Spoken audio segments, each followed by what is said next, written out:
ರಾಜ್ಯದಲ್ಲಿ ನೆಲ ಜಲ ಸಂಸ್ಕೃತಿ ಈ ವಿಚಾರದಲ್ಲಿ ಯಾವುದೇ ಸಮಸ್ಯೆ ಬಂದಾಗ ಕೂಡ ಎದ್ದೇಳುವಂಥದ್ದು ಕರ್ನಾಟಕ ರಕ್ಷಣಾ ವೇದಿಕೆ. ಈ ಕರ್ನಾಟಕ ರಕ್ಷಣಾ ವೇದಿಕೆಯ ಪ್ರವೀಣ್ ಶೆಟ್ಟಿ ಬಣದ ಹಾಸನ ಜಿಲ್ಲಾಧ್ಯಕ್ಷರು ಸತೀಶ್ ಪಟೇಲ್ರು ನಮ್ಮ ಜೊತೆ ಇದ್ದಾರೆ. ಅವ್ರ ಜೊತೆ ಒಂದಷ್ಟೊತ್ತು ಮಾತಾಡೋಣ. ಇದು ಸ್ವಯಂ ಟೈಮ್ಸ್ ವಿಶೇಷ. ಸತೀಶ್ ಪಟೇಲ್ ನಮಸ್ಕಾರ. ನೋಡಿ, ಈಗ ಕರ್ನಾಟಕ ರಕ್ಷಣಾ ವೇದಿಕೆ, ತಾವು ಪ್ರವೀಣ್ ಶೆಟ್ಟಿ ಬಣದ ಹಾಸನ ಜಿಲ್ಲಾಧ್ಯಕ್ಷರು, ನಿಮ್ಮ ಸಂಘಟನೆ ವತಿಯಿಂದ ಏನೆಲ್ಲ ಹೋರಾಟಗಳನ್ನು ತಾವು ಹಮ್ಮಿಕೊಂಡಿದ್ದೀರಿ?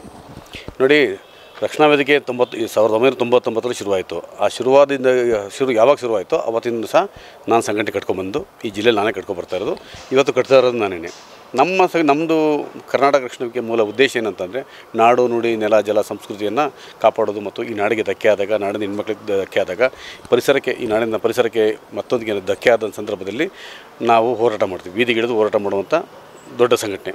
ಹಾಗಾಗಿ ನಾವು ಇಲ್ಲಿ ಹಲವಾರು ಹೋರಾಟಗಳು ಮಾಡಿದ್ವಿ. ಲೆಕ್ಕ ಇಲ್ಲದಷ್ಟು ಹೋರಾಟಗಳು ಮಾಡಿದ್ವಿ. ಯಾಕೆಂತಂದರೆ ನಮಗೆ ಇಲ್ಲಿ ನಾಡು ನುಡಿ ವಿಚಾರವಾಗಿ ಕಾವೇರಿ ವಿಚಾರ ಇರ್ಬೋದು, ಮಹದಾಯಿ ವಿಚಾರ ಇರ್ಬೋದು, ಕೃಷ್ಣ ನದಿ ವಿಚಾರ ಇರ್ಬೋದು, ಮೇಕೆದಾಟು ಇರ್ಬೋದು, ಯಾವುದೇ ವಿಚಾರಗಳು ಬಂದಂಥ ಸಂದರ್ಭದಲ್ಲಿ ನಾವು ಈ ನಾಡಿಗೆ ಏನು ಬೇಕು, ಜಲಸಂಪನ್ಮೂಲ ಬೇಕು. ಯಾಕೆಂದರೆ ಬೆಂಗಳೂರಿನಲ್ಲಿ ಇವತ್ತು ಕುಡಿಯೋಕ್ಕೆ ನೀರಿಲ್ಲ.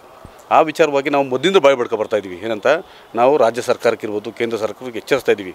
ಇವತ್ತು ನೀವು ಕಾವೇರಿ ಪ್ರಾಧಿಕಾರ ಮಂಡಳಿ ರಚನೆ ಮಾಡಿಬಿಟ್ಬಿಟ್ರಿ, ಆ ಕೀನ ನೀವು ಇಟ್ಕೊಂಡ್ಬಿಟ್ಟಿದ್ರಿ. ನಾವು ಮೊದಲಿಂದ ಹೇಳ್ತಾ ಇದ್ವು, ಚೆಕ್ ಡ್ಯಾಮ್ಗಳು ಮಾಡಿ, ಇಲ್ಲಿ ಕುಡಿಲಿಕ್ಕೆ ನೀರು ಬೇಕು.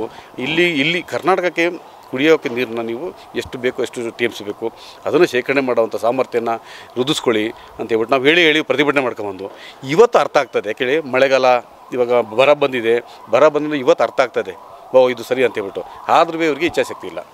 ಯಾಕೆಂತಂದರೆ ಇವರಿಗೆ ಈ ಇಶ್ಯೂಗಳು ಇರಬೇಕು. ಯಾರಿಗೆ? ರಾಜ್ಯ ಸರ್ಕಾರಕ್ಕೆ ಇರ್ಬೋದು, ಕೇಂದ್ರ ಸರ್ಕಾರಗಳಿಗೆ ಇರ್ಬೋದು, ಇವರಿಗೆ ಈ ಇಶ್ಯೂಗಳು ಇರಬೇಕು. ಯಾಕೆಂದರೆ ಕಾವೇರಿ ನೀರಿನ ಹೋರಾಟದ ಇದ್ದರೆ ತಮಿಳ್ನಾಡು ಜೊತೆ ಇದು ಮಾಡ್ಬೋದು, ಕೃಷ್ಣ ಇದ್ದರೆ ಆಂಧ್ರ ಜೊತೆ ಇದು ಮಾಡ್ಬೋದು, ಮಹದಾಯಿ ವಿಚಾರ ಹೋದರೆ ನಮ್ಮ ಮಹಾರಾಷ್ಟ್ರ ಮತ್ತು ಗೋವಾ ವಿಚಾರ ಅದರಲ್ಲಿ ತಕ್ಕಾಲು ತೆಗಿಬೇಕು. ಯಾಕೆಂದರೆ ಓಟ್ ಬೇಕು ಇವರಿಗೆ. ಈ ನೀರಿನ ವಿಚಾರಗಳು, ಗಡಿ ವಿಚಾರಗಳು ಇಟ್ಕೊಂಡು ಇವತ್ತು ಭಾಷೆ ವಿಚಾರಗಳು ಇಟ್ಕೊಂಡು ಇವತ್ತು ರಾಜಕೀಯ ಮಾಡೋಕ್ಕೆ ಇಂಥ ನೀಚ ಕೆಲಸಗಳಿಂದ ಇಳಿದಂಥ ಈ ಸರ್ಕಾರಗಳಿಗೆ ಚಾಟಿ ಬೀಸುವಂಥ ಕೆಲಸ ಮಾಡೋದೇ ನಮ್ಮ ಕನ್ನಡ ಪರ ಸಂಘಟನೆಗಳು.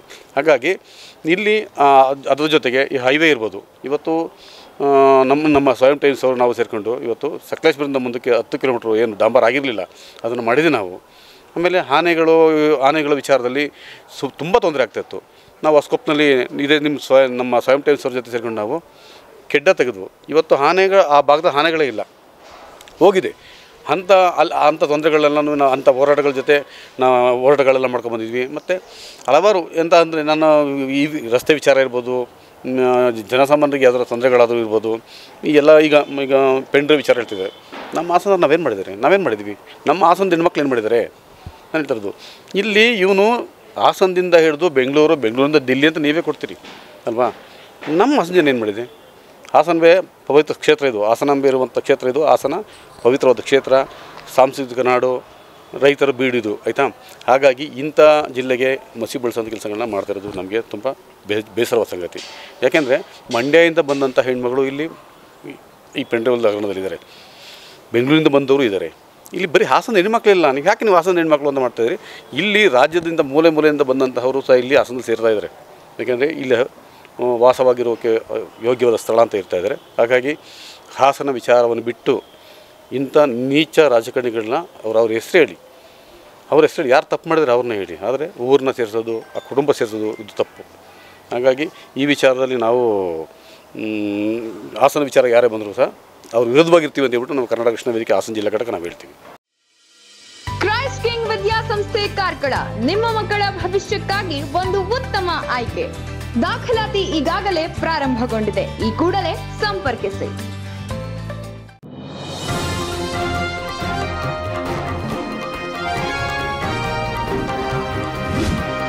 ನಿಖರ ಹಾಗೂ ಸ್ಪಷ್ಟ ಸ್ಥಳೀಯ ಸುದ್ದಿಗಳಿಗಾಗಿ ವೀಕ್ಷಿಸಿ ಸ್ವಯಂ ಟೈಮ್ಸ್ ಕಾರ್ಕಳ.